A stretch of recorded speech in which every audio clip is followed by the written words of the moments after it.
हरे कृष्णा। आज का हमारा सत्संग श्रीमद् भगवद गीता के 8वें अध्याय का 5वां श्लोक।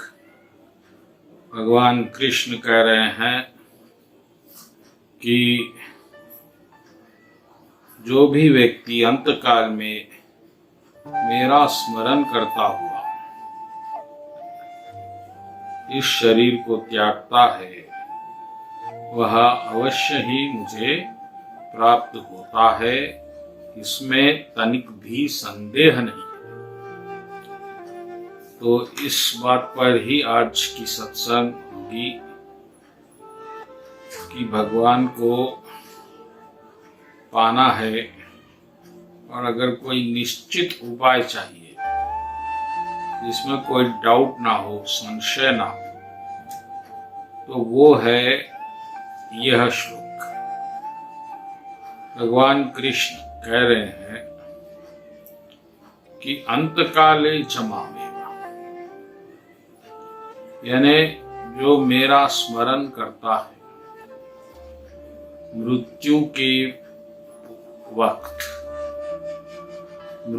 के वक्त क्या होता है यह किसी को नहीं मालूम, लेकिन यह निश्चित है कि वह साधारण पल नहीं होंगे। और जहाँ तक एक अनुभव है कि वह बहुत ही दुखदायी भी होती है मृत्यु। तो ऐसे कठिन अवस्था में भगवान का स्मरण हो जाए, क्योंकि स्मरण तो वही होगा जो सबसे आपका प्रिय है, उसी के बारे में स्मरण होगा। अगर आपको परिवार प्रिय है तो परिवार का स्मरण होगा। अगर आपको धन प्रिय है तो धन का स्मरण होगा। आपको वासनाएं प्रिय है तो वासनाओं का स्मरण होगा। इसीलिए अंतकाल में आप नाटक नहीं कर सकते और अंतकाल से पहले शायद आप नाटक करें कि जो आपका प्रिय नहीं है उसे भी प्रिय बनाए, समाज के लिए, देश के लिए, मान सम्मान के लिए। लेकिन अंतकाल में वास्तविकता ही काम करेगी, और क्योंकि वहां पर एक महान परिवर्तन हो रहा है आत्मा का दूसरे शरीर में, तो आपका दूसरा शरीर जो निर्धारित होगा वह आपके स्मरण पर निर्भर होगा। तो जिंदगी में अपने पूरे जीवन काल में आपने सबसे ज्यादा जिसको महत्व दिया, भाव दिया, जिसके लिए आप जिए, वही स्मरण आपको आगे बढ़ाएगा, इसमें तनिक भी संदेह नहीं। अब अगर आप धन के पीछे रहे तो फिर आपको कोई कार्मिक व्यक्ति के घर ही जन्म होगा। आप मानव जन्म मिलने के बाद भी वासनाओं में डूबे रहे पशुओं की तरह, तो फिर आपका अगला जन्म भी पशु योनि में ही होगा। तो भक्तगणों, अंतकाल में स्मरण का बहुत महत्व है। स्मरण बनता है भाव से और भाव बनता है आपकी इच्छा से। तो आपकी इच्छा जिसपे सबसे ज्यादा होगी वही भाव मृत्यु के वक्त होगा। इस बात को ध्यान में रखना जरूरी है। अब पूरा जीवन हमारा इसी बात की तैयारी है कि इस मृत्यु के वक्त वो मुरली वाला, बांसुरी वाला, वो किशन कन्हैया याद आ जाए। लेकिन भैया, कृष्ण कन्हैया तभी याद आएंगे जब कृष्ण कन्हैया आपके प्रिय बनेंगे और कृष्ण कन्हैया को पाने की आपकी इच्छा बनेगी। आप भगवान है इस डर से कृष्ण से जुड़े हुए हैं, तो मृत्यु काल पर वह स्मरण आपको नहीं होगा, क्योंकि अब मृत्यु ही हो रही है, तो फिर भगवान का वहां क्या काम होगा। तो मृत्यु में वही आपके पीछे दौड़ेगा जो आपका प्रिय है। इसीलिए भक्तगणों, इस बात को याद रखिएगा कि आप में एक बहुत अमूल्य वस्तु है आपके दिल में, और वो है आपका प्यार।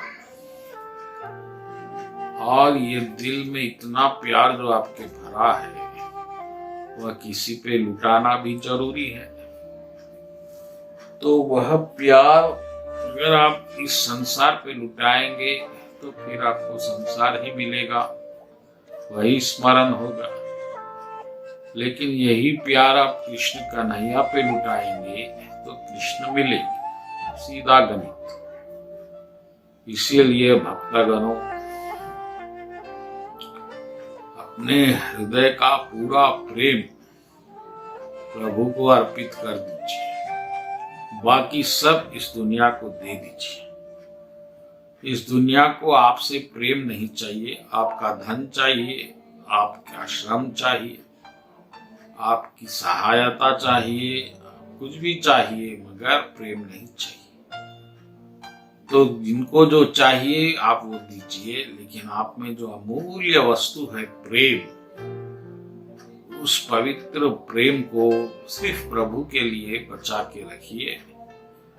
और अगर आप ऐसा करेंगे और मृत्यु के वक्त वही प्रेम आपको प्रभु का स्मरण कराएगा, और फिर प्रभु का स्मरण होते ही प्रभु की प्राप्ति भी होगी। क्योंकि प्रभु कह रहे हैं कि जब शरीर को छोड़ते हुए अंत काल में, तो ये जो आप भक्ति कर रहे हैं, जो भी कर रहे हैं,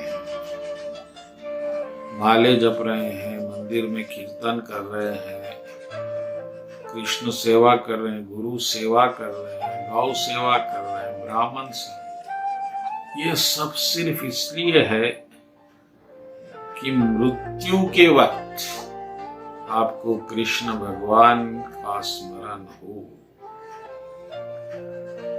इसी अभ्यास का नाम भक्ति है। और मृत्यु क्योंकि निश्चित नहीं है, किसी भी वक्त दरवाजा खटखटा सकती है, तो आपको सतर्क रहने की भी आवश्यकता है। आप इस तरह नहीं रह सकते कि बुढ़ापे में मैं स्मरण बढ़ाऊंगा और अपनी सोच भावनाएं बढ़ाऊंगा, ऐसा नहीं। जो करना है अभी इसी वक्त करना है।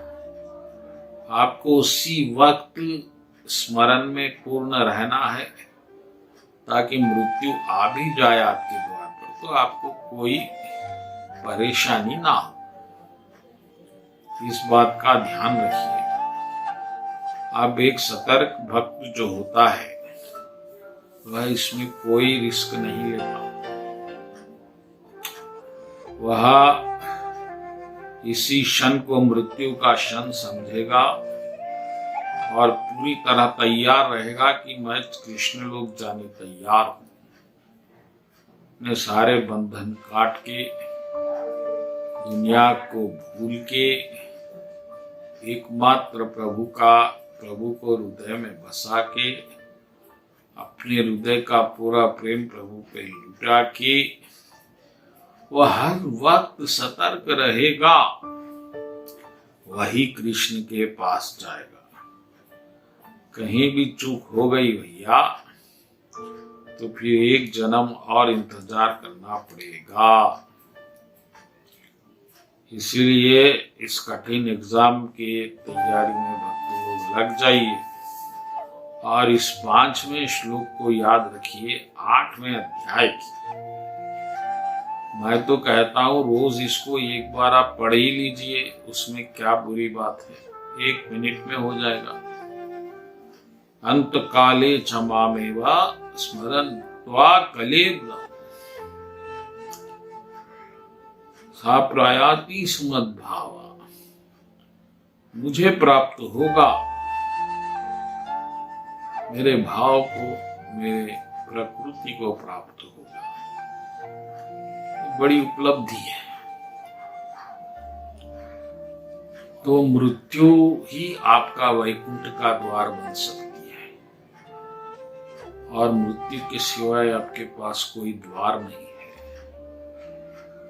आप क्या कर रहे हैं, क्या नहीं कर रहे हैं, कितने माले जप रहे हैं, कितने बार निर्जल एकादशी कर रहे हैं, ये सब का हिसाब उस एक पल में हो जाएगा जब आपका अंत समय होगा।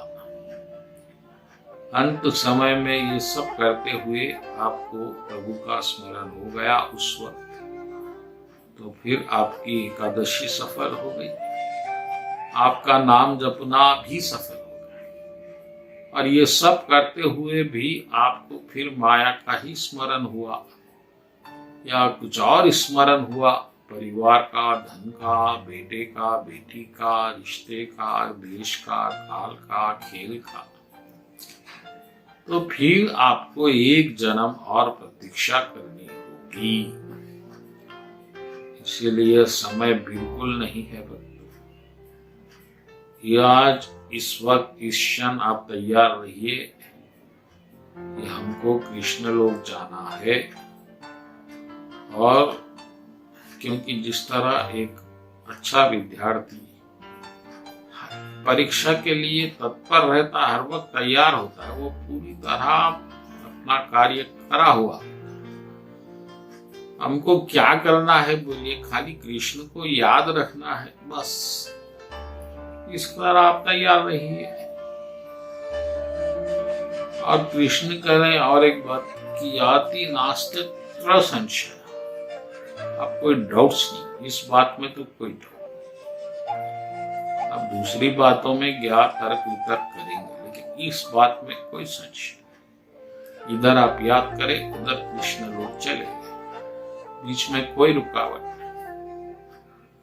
इस बात का कोई हिसाब नहीं होगा कि आप माले जपे या नहीं जपे, दीक्षा लिए या नहीं लिए, मंदिर गए या नहीं गए। बस एक बात का हिसाब होगा कि मृत्यु के वक्त आपने भगवान को याद रखा या नहीं रखा, तो एंट्री अलाउड, नहीं रखा तो गेट आउट बस।